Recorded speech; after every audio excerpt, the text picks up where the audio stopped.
Welcome friend, today I am recapping Miss Universe Vietnam 2022. I'll be sharing all of my thoughts as well as some ideas for the new queen as she prepares for Miss Universe. Thank you for clicking on this episode. I hope that you'll enjoy this video enough to subscribe and hit that notification bell. And if you're preparing for a pageant and you need a little bit more help, then I suggest checking out the free pageant prep course that is linked in the description below. Aside from that, let's get started. Just like prelims, Miss Universe Vietnam was a fabulous show. They had a really strong show opening. I like the dancers, I like the performer a lot. The costuming, the outfits, the lighting, the staging, the choreography, all of it was there. Also, the hosts looked so beautiful. I especially love the white gown that one of the hosts wore for the opening. I just thought it was so fabulous. It made such a statement. Then we got to see two former Miss Universes and one reigning Miss Universe, which was so nice. We saw Catriona, Natalie, and Harnaz. I love bringing back former title holders or incorporating current title holders into these big national pageants. I always think it's such a nice touch. After the opening number, the contestants changed into a traditional Vietnamese dress, the Al Yai. Please help me to pronounce that. I'm trying my best. They all looked so beautiful and they were ready for the top 16 announcement. Right after watching the announcement of the top 16, I will mention that I went back to watch my preliminary recap to see if all of my ultra faves made it in, and they did. So I felt that I was pretty on board with the judges' assessments. Of course, there were some contestants that stood out to me during prelims that didn't make it into the top 16, but I just feel like that's because there were so many great contestants this year that the amount of great contestants that could have moved on to a semifinal exceeded 16. After the top 16 was announced, each of them shared a short speech. The theme of this year's pageant is Vietnam Woman, and since I don't speak Vietnamese, I am not sure what they were prompted to speak on, but from the sound of what I could get, I think that they were talking about being a Vietnam woman, or maybe what that means to them. Many of them spoke in Vietnamese, but some of them also translated some of their speech into English or added on an English phrase at the end, so those are the contestants I'm going to focus on for this. Number 343 got a little bit flustered when she switched from Vietnamese to English. She even said, "I'm sorry," when she was on stage. But I just want to say how admirable I believe that it is when there's a contestant who is doing her best to speak in another language. That is not easy, especially when you're on stage and there's so much pressure. So I am always impressed when a contestant even tries, just attempts to speak in another language that's not her native one. I just think it's so impressive. And honestly, good for you for trying. I hope that you will be encouraged with that, because I know that you're encouraging other contestants to try their personal best. It's a really, really big deal. So it's nothing to say that you're sorry for. What she did end up saying though in English was that one small act can change the world. We can do it together. So she wrapped everything up with a very positive message. 245 also got a bit nervous when she started speaking in English. She talked about how she's the victim of body shaming and that she is standing there because she wants to raise her voice so no other girl will suffer like this anymore. 328 said she was the victim of depression and domestic violence until the darkest time when she felt the most hopeless. She turned to books. They've given her strength and they opened new perspectives and changed her life.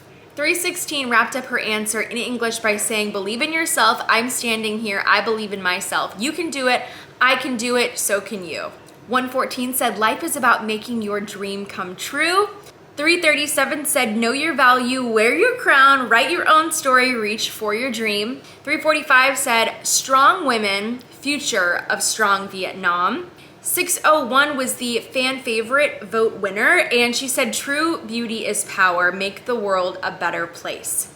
After the top 16 shared their answer, they played this clip of what appeared to be the contestants interacting with children at some sort of non-profit event, and it was so sweet. Honestly, it made me tear up when I was watching it, and we got to see some of the contestants tear up too in that clip when they were speaking about it. And I just have to say, this is such an important reminder, I think, is the importance of service to one another, and that pageantry taught me so much about that. I had always known about volunteering, but when you're in pageantry, they really empower you to get involved in your community, and they're very encouraging of it. And I feel like you don't get that type of encouragement anywhere else. You don't really get that in school, and most family members or community members aren't really encouraging other people to get involved. And so that's something really important that I took away from pageantry, and I loved seeing it in this show. Now let's talk about Swimsuit. Very, very excited for this. All right, so our top 16 competed, and I'm gonna share with you my favorite performances from the top 16. Starting with number 307. She had such great eye contact with the camera. The only thing I would have worked on and tweaked here was her exiting transition right as soon as she finished that last pose and was about to walk away. 314's walk reminded me of Pia. Did anybody else feel that? Comment below if you saw that too. Something about it, but she really, really did a great job with the pose at the end. 343, fantastic. I will say though that I think that her preliminary performance was a little bit more relaxed than this one. 315, I love the energy. I love the smile. I just wish she wouldn't have hit that final pose so hard. 311 looked gorgeous in her first entrance. Initially, I was taken aback. Great ending pose as well. For me, if I were judging, she would at that point have gotten my highest swimsuit score. 113, who I think of as Samantha's twin. I love the expression in her eyes, but for swim, I do wish she would have smiled a little bit more. Keep it fun, light. 316, I loved the facial expressions and the poses at the end. Such a great moment. So for me at this point, she was really close to my top swim score, if not tied. 114, perfect opening with the cape. That was so well practiced. Loved that. Oh, and the way that she worked the pose at the end. Great job. 337 had a very Victoria's Secret entrance to me. I don't know, I was really feeling those vibes from her. Maybe just the way that she was presenting the cape. And when the audience cheered for her, she was not shook at all. I wasn't sure about how I felt about that. I don't know. Is it necessary really to react when the audience cheers for you, or should you just stay in your lane and stay focused? What do you think? And there you have it. Those are my favorites for swim. Let's move on to gown because we had some great gown changes. Now I'll share my faves for that. 245. I was very happy for this gown change. Very, very happy.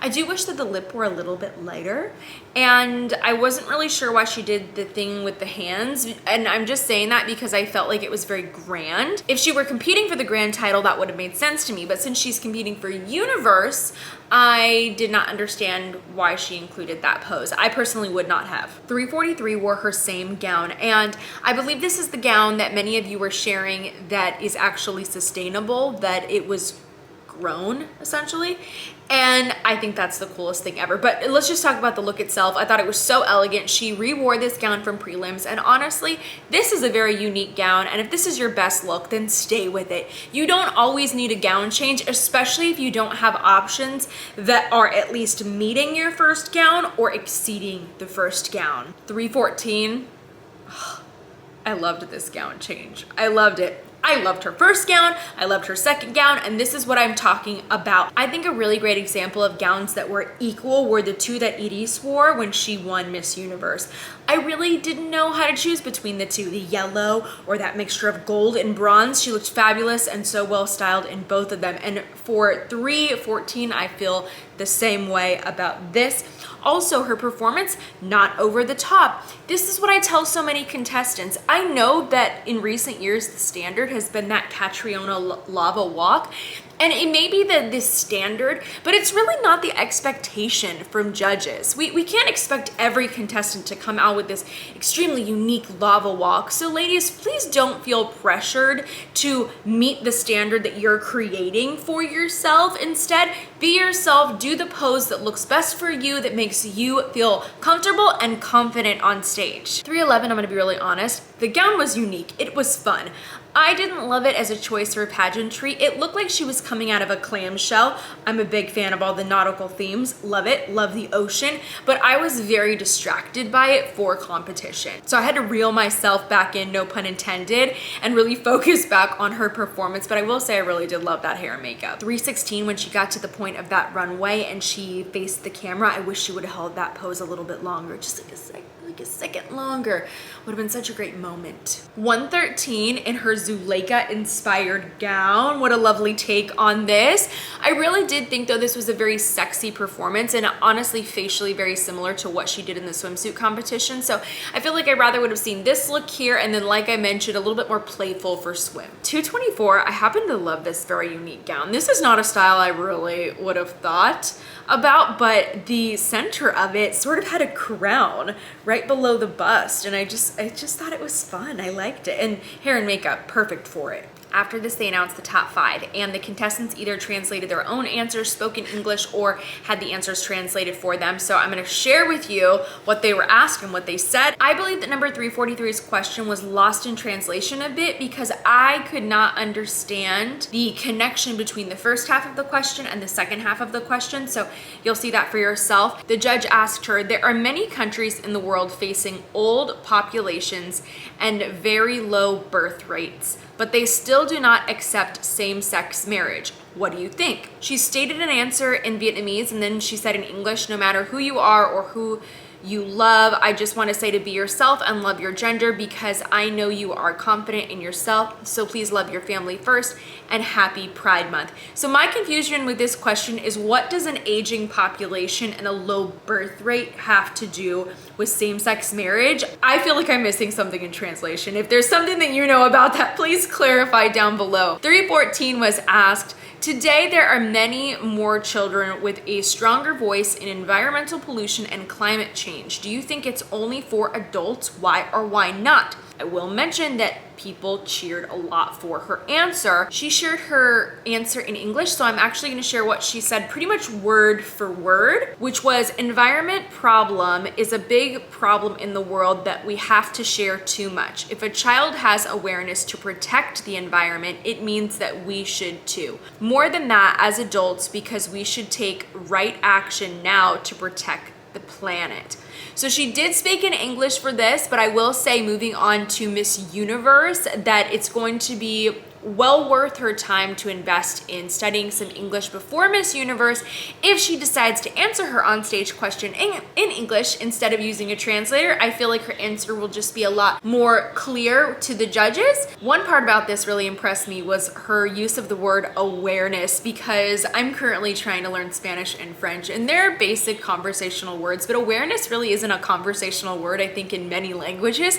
So the fact that she used the English word awareness really impressed me, because it just like said so much about her vocabulary in English. I thought it was super cool. 245 was asked, can you share your opinion on the role of families of solving violence at school?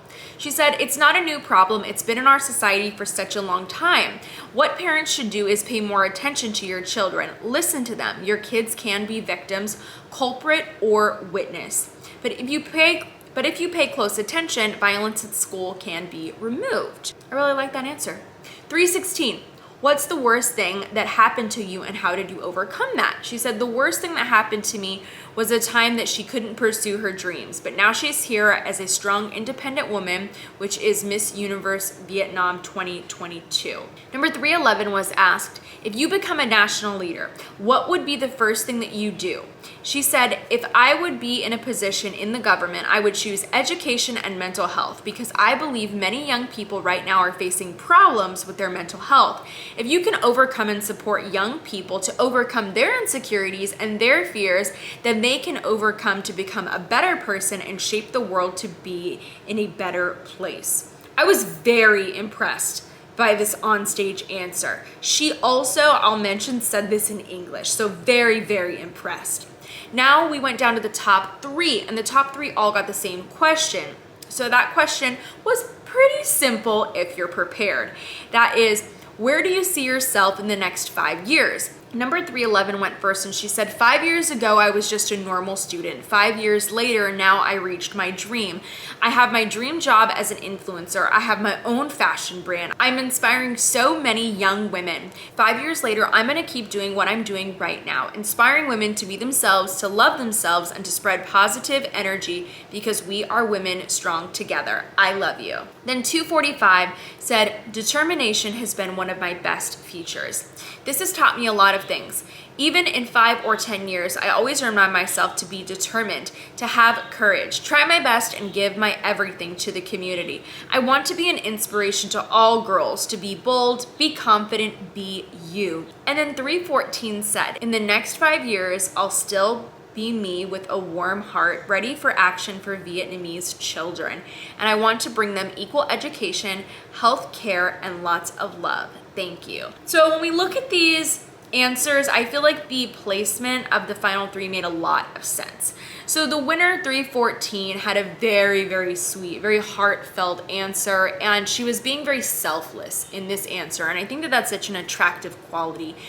Now, 311, I thought, had a very inspiring message about the woman that she is today. And then because of that, I felt like it overshadowed 245's answer, where she talked about being determined, having courage, and encouraging other girls to be bold and be confident, be you. I felt that that message was a little bit more general in comparison to 311's answer.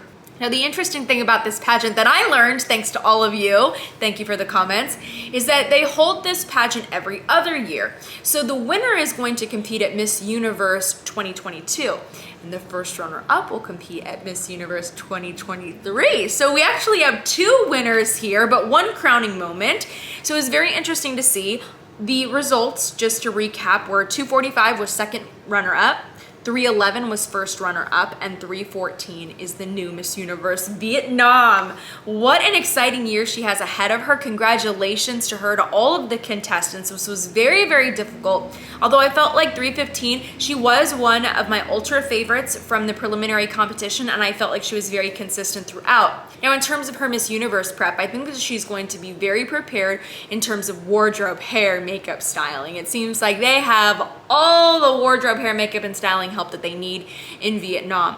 The thing I would do is continue to practice that walk. Make sure that you're comfortable with your evening gown and that you have the perfect pose to go with it that makes the most sense for that. You never know what stage you're gonna get, so be prepared for poses, turns, looks, to create lots of fun moments on stage. And then last, really, I think that it will help her in some way if she works with an English tutor. She obviously does speak some English, but it's gonna help her along the way at Miss Universe. And especially, like I said earlier, if she decides to answer her onstage question in English, I think it's just gonna strengthen her answer. So I'm really, really excited though to see her journey, to follow her progress. And I already have a feeling that she's gonna be in some other prediction episodes very soon. So please stay tuned for all of that. Thank you so much for joining me for this episode. I hope you enjoyed it. And if you like more episodes like this, be sure to check out the preliminary recap as well. I hope that you'll like that one too. I appreciate you clicking on this episode, and I hope that you chose to subscribe so that you'll come back for lots of new ones. Thanks, and I'll see you next time.